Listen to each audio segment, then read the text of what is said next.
శ్రీమన్మహాభారతము 871వ రోజు. ఓం అస్మద్గురుభ్యో నమః. నారాయణం నమస్కృత్య నరం చైవ నరోత్తమం దేవీం సరస్వతీం వ్యాసం తతో జయం ఉదీరయేత్. శ్రీమన్మహాభారతము 3వ పర్వము, వనపర్వము లేదా అరణ్య పర్వము, 57వ అధ్యాయము. సూత మహానుభావుడు శౌనకాది మహర్షులందరికీ ప్రవచనం చేస్తూ ఈ రకంగా చెబుతూ ఉన్నాడు. ఓ మహర్షులారా, వైశంపాయన మహర్షి జనమేజయ మహారాజుకు శ్రీమన్మహాభారతాన్ని ఉపదేశం చేస్తూ ఇలా చెబుతూ ఉన్నాడు. ఓ రాజా, బృహదస్వ మహర్షి ధర్మరాజుకు నల దమయంతుల వృత్తాంతాన్ని తెలియచేస్తూ ఇలా చెబుతూ ఉన్నాడు. ఓ ధర్మజ, దమయంతి తన స్వయంవరములో ఎదురుగా కనిపిస్తున్నటువంటి 5గురిలో ఎవరు దేవతలో ఎవరు నలమహారాజో తెలుసుకోలేక ఈ రకంగా ఆలోచిస్తూ ఉంది, దుఃఖిస్తూ ఆలోచిస్తూ ఉంది. శృతాని దేవలింగాని తర్కయామాస భారత, దేవానాం యాని లింగాని స్థవిరేభ్యః శృతాని మే. పెద్దలు చెప్పగా విన్నాను దేవతలకు ఉండవలసినటువంటి లక్షణాలను గురించి. కానీ ఆ లక్షణాలలో ఏ ఒక్కటి కూడా ఈ దేవతలలో, భూమిపైకి దిగివచ్చినటువంటి ఈ దేవతలలో కనిపించటం లేదు. ఎంత ఆలోచించినా సరే ఎవరు దేవతలో ఎవరు నలమహారాజో తెలుసుకోలేకపోతున్నాను అని దమయంతి ఆలోచించి, ఇక దేవతలను శరణం ప్రతి దేవానాం ప్రాప్తకాలం అమన్యత, ఇక దేవతలను శరణు వేడటానికి ఇదే సమయం అని దమయంతి భావించి, వాచాచ మనసా చైవ నమస్కారం ప్రయుజ్య సా దేవేభ్యః ప్రాంజలిః భూత్వా వేదమానేదమబ్రవీత్. అంజలి ఘటించి వాచా మనసా దేవతలకు నమస్కరించి వినయ విధేయతలతో దమయంతి ఈ రకంగా అంటూ ఉంది. ఓ దేవతలారా, హంసల మాటలు విని నలమహారాజును నేను భర్తగా వరించాను. ఇప్పుడు మీరు నా మాట దక్కించి నా నలుడిని నాకు ప్రసాదించండి. ఓ దేవతలారా, నిజానికి నేను మనస్సుతో కానీ వాక్కుతో కానీ మరొక్కరిని భావించను.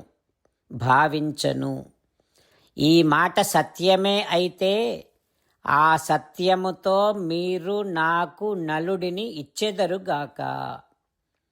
దేవతలే నలమహారాజును నాకు భర్తగా కూర్చారు. ఇది సత్యం. ఇది సత్యము కనుక మీరు దేవతలారా, మీరు నాకు నలుడిని ప్రసాదించండి.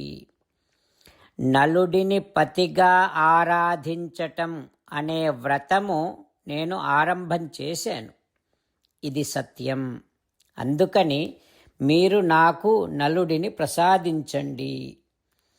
పుణ్యశ్లోకుడైనటువంటి నలమహారాజును స్వంచైవ రూపం కుర్వంతు లోకపాల మహేశ్వరాః యథాహం అభిజానీయాం పుణ్యశ్లోకం నరాధిపం. నలమహారాజును నేను గుర్తించడానికి వీలుగా లోకపాలురైనటువంటి మీరు మీ స్వరూపాలను, స్వీయ రూపాలను పొందాలి అని దమయంతి చాలా దీనంగా ప్రార్థన చేయగానే ఆ ప్రార్థనను విని నలుని యందు దమయంతికి ఉన్నటువంటి అనురాగము ఎంతటిదో, అది ఎంత యథార్థమో గుర్తించి నలుని పైన దమయంతికి ఉన్నటువంటి భక్తిని, ప్రేమను, విశుద్ధమైన మనస్సును, సద్బుద్ధిని ఇవన్నింటినీ గ్రహించినటువంటి దేవతలు దమయంతి ప్రార్థనను ఆలకించి వెంటనే తమ తమ స్వరూపాలను, స్వీయ రూపాలను ధరించారు. ఆ తర్వాత ఏం జరుగుతుందో రేపు తెలుసుకుందాం. జై శ్రీమన్నారాయణ. జై శ్రీమన్నారాయణ. అమ్మా నాన్నలకు సాష్టాంగ నమస్కారం చేద్దాం. మన ఆచార్యవర్యుల శ్రీచరణారవిందములకు సాష్టాంగ నమస్కారం చేద్దాం. శ్రీ వేదవ్యాస మహర్షుల వారి దివ్య పాదారవిందములకు సాష్టాంగ నమస్కారం చేద్దాం. శ్రీ విఘ్నేశ్వర స్వామి వారి శ్రీచరణారవిందములకు సాష్టాంగ నమస్కారం చేద్దాం. శ్రీమన్మహాభారత గ్రంథరాజమునకు శిరస్సు వంచి నమస్కరిద్దాం. శ్రీకృష్ణ భగవానుని శ్రీచరణారవిందములకు సాష్టాంగ నమస్కారం చేద్దాం. మన హృదయ మందిరములోనే అంతర్యామిగా వేంచేసి ఉన్నటువంటి శ్రీమన్నారాయణుడిని సేవిస్తూ మనని మనము స్వామికి సమర్పించుకుంటున్నామనే భావనాపూర్వకముగా సాష్టాంగ నమస్కారము చేస్తూ స్వామి నామ సంకీర్తన చేద్దాం. శ్రీమన్నారాయణ నారాయణ నారాయణ, శ్రీమన్నారాయణ నారాయణ నారాయణ. శ్రీమన్నారాయణుడే శ్రీకృష్ణ భగవానుడిగా వచ్చి మనందరికీ భగవద్గీతను ఇచ్చి మనందరినీ ఒక 8 పనులు చేయమని చెబుతూ ఉన్నాడు. అందుకని భగవన్ తప్పకుండా చేస్తామంటూ మనం ప్రతిరోజు ఈ రకంగా మాట ఇద్దాం. హో శ్రీమన్నారాయణ, కరిష్యే వచనం తవ, సర్వం శ్రీకృష్ణార్పణమస్తు. జై శ్రీమన్నారాయణ. జై శ్రీమన్నారాయణ. భక్తులకు ప్రత్యేకమైనటువంటి విజ్ఞాపన. మీకు అన్ని విషయాలలో వెంటనే మంచి ఫలితాలు రావాలి అనంటే ప్రతిరోజు 1 నిమిషం వెచ్చించి నారాయణాస్త్రాన్ని చదవండి. ఇక మీకు తిరిగే ఉండదు. నారాయణాస్త్రాన్ని పొందడానికి మీరేం చేయాలంటే నారాయణాస్త్రం అనే వెబ్సైట్కి వెళ్ళి మీ పేరు, మీ ఈమెయిల్ ఇస్తే మీ ఈమెయిల్కి నారాయణాస్త్రం PDF వస్తుంది. అందులో ఒక రామాయణ శ్లోకం, ఒక గీతా శ్లోకం, ఒక విష్ణునామం ఉంటాయి. ఆ 3 కలిపి నారాయణాస్త్రం అంటాం. ప్రతి ఒక్కరికి వేరువేరు శ్లోకాలను ఇస్తున్నాం. ఆ రకంగా ఎవరి శ్లోకాన్ని వారు ప్రతిరోజు తప్పనిసరిగా చదవటం వలన ప్రతిరోజు ప్రతి 24,000 భక్తులతో ఒకసారి సంపూర్ణ రామాయణ పారాయణ, 33 సార్లు శ్రీమద్ భగవద్గీత పారాయణ, 24 సార్లు శ్రీ విష్ణు సహస్రనామ స్తోత్ర పారాయణ జరుగుతుంది. ప్రతి ఒక్కరికి అంతటి విశేష ఫలితము ప్రతిరోజు లభిస్తుంది. అందుకని మీరు, మీ కుటుంబ సభ్యులు అందరూ ఒక్కొక్కరు ఒక్కొక్క నారాయణాస్త్రాన్ని వెంటనే పొందండి. జై శ్రీమన్నారాయణ. శ్రీమద్ భగవద్గీత సారాంశముగా 18వ అధ్యాయములో 65 నుంచి 69 శ్లోకముల ద్వారా శ్రీకృష్ణ భగవానుడు మనందరినీ ఒక 8 పనులు చేయమని చెబుతూ పరమాత్మ ఈ రకంగా అంటూ ఉన్నాడు. ఎవరెవరైతే నేను చెప్పిన ఈ 8 పనులు చేస్తారో వారందరూ నాకు చాలా ఇష్టమైన వారవుతారు. అప్పుడు వారిని నేను సకల పాపముల నుండి, సకల దుఃఖముల నుండి విముక్తులను చేసి నా అంతటి వారిగా చేసుకుంటా, తరగని ఆనందాన్ని అనుభవింపచేస్తా.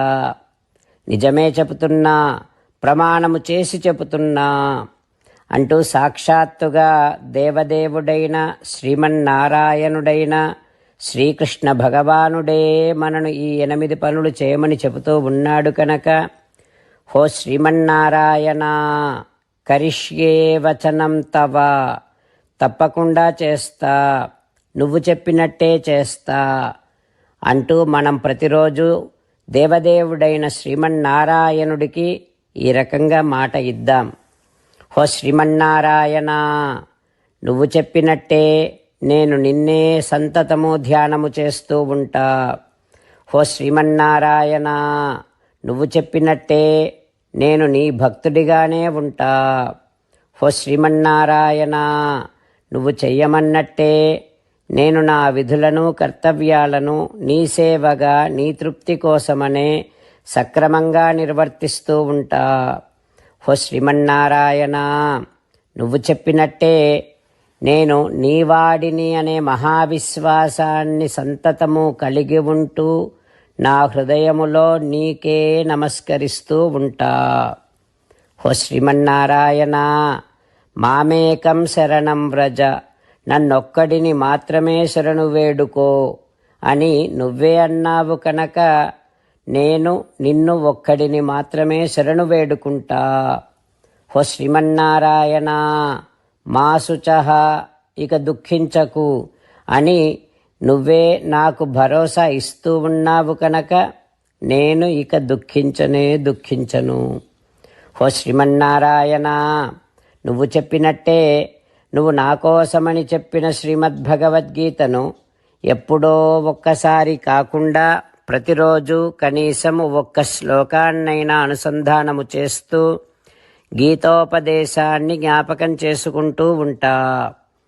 ఓ శ్రీమన్నారాయణ, నువ్వు చెప్పినట్టే నువ్వందరి కోసమని చెప్పిన శ్రీమద్భగవద్గీతను తెలియని భక్తులందరికీ తెలియచేసే నా వంతు ప్రయత్నాన్ని నిరంతరము కొనసాగిస్తూనే ఉంటా.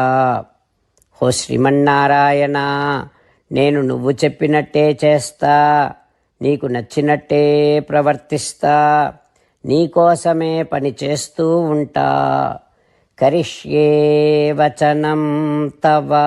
సర్వం శ్రీకృష్ణార్పణమస్తు. జై శ్రీమన్నారాయణ.